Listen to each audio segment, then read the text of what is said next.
नमस्कार, आप दुनिया की फटाफट बुलेटिन में आप सभी का स्वागत है और नजर डालेंगे आज की खास खबरों पर। अमेरिकी राष्ट्रपति डोनाल्ड ट्रंप ने फोड़ा टैरिफ बम, शुल्क लगाने के लिए राष्ट्रीय आर्थिक आपातकाल की घोषणा की। कहा, अमेरिकी करदाताओं को 50 साल से लूटा जा रहा था, अब ऐसा नहीं होगा। जितना अन्य देश लगाते हैं उसका आधा ही लगाया।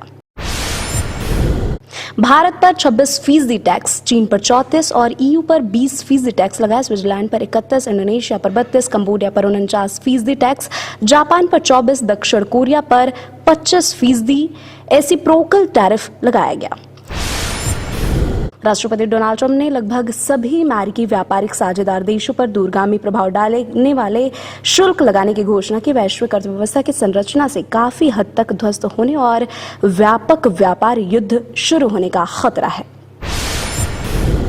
वाणिज्य मंत्रालय अमेरिका द्वारा भारत से आयात पर लगाए गए 26% की जवाबी शुल्क के प्रभाव का विश्लेषण कर रहा है। अमेरिका में सभी आयात पर एक समान 10% का शुल्क 5 अप्रैल से और शेष 16% शुल्क 10 अप्रैल से लागू होगा।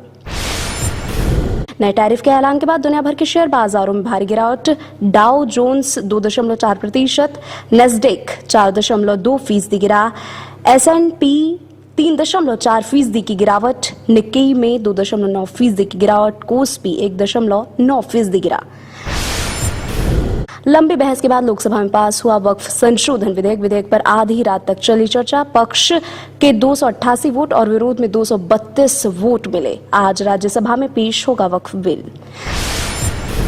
वक्फ अमेंडमेंट बिल को लेकर लोकसभा में मोदी सरकार पर भड़के ओवैसी। कहा, वक्फ बिल मुस्लिमों के साथ अन्याय, में गांधी की तरह बिल फाड़ूंगा। इसके बाद उन्होंने बिल कॉपी फाड़ दी।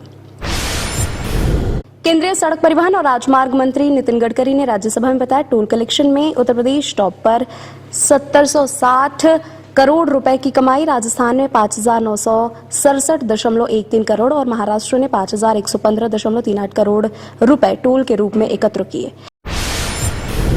बिहार के पूर्व मुख्यमंत्री लालू यादव की तबीयत नाजुक, दिल्ली के एम्स में कराया गया भर्ती। लालू मधुमेह से पीड़ित हैं और उनका हृदय का ऑपरेशन तथा किडनी प्रतिरोपण भी हो चुका है।